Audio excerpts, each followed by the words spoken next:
Hello.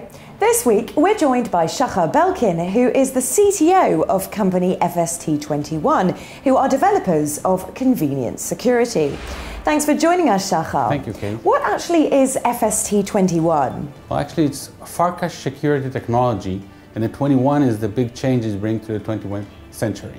And who is Farkas? Farkas was the head of the Israeli intelligence corps, and after he resigned, he opened this company because he thought the security world needs a change, and this is what this company is bringing. What actually is convenience security? That's the big change. Security is becoming or making our life non-convenient, and security is needed more and more around the world. And the more we need security, more our life becomes inconvenient. You can see what's happening in airports, you can see what's happening in entry to office buildings.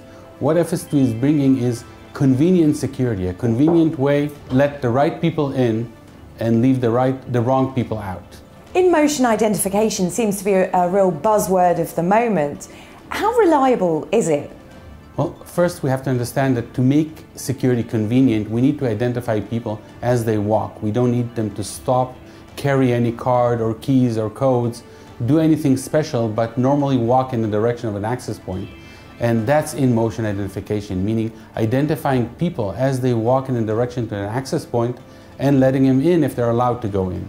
The reliability of in-motion identification today is at least as good as a human. If we go to numbers, the chance of mistake is 1 to 10,000 people in a database of 1 million people.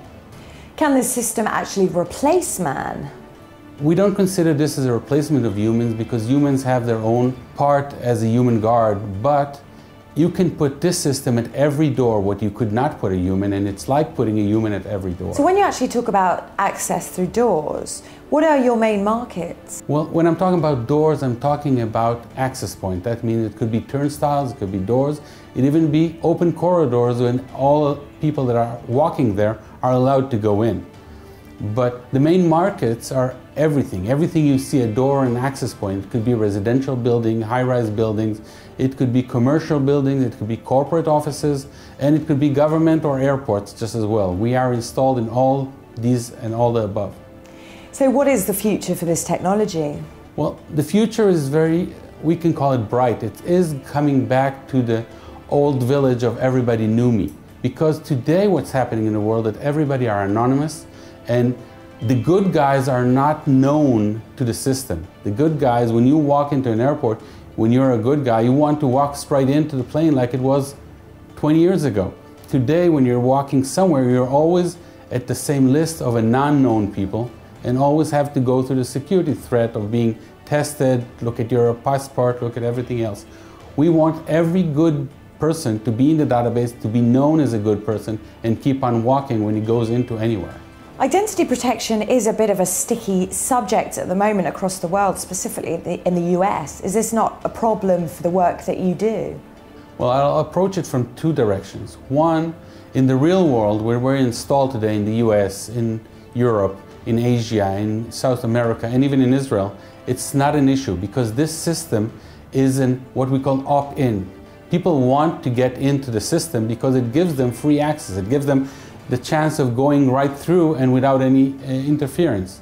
On the other hand, the biometric database is an issue always, and it is very protected on one hand on the computer science and firewalls and all the rest, and the whole thing is encrypted. But on the other hand, if somebody did put his hand on this, it doesn't help him. They have to steal your body, the way you walk, and the way you look to get in, and that doesn't help anyone. And can this system be tricked then by man?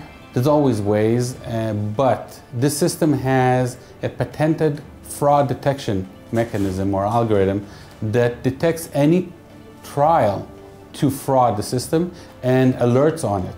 So the system is at least as good as a human in detecting somebody with a mask on his face or somebody that is trying to behave like you.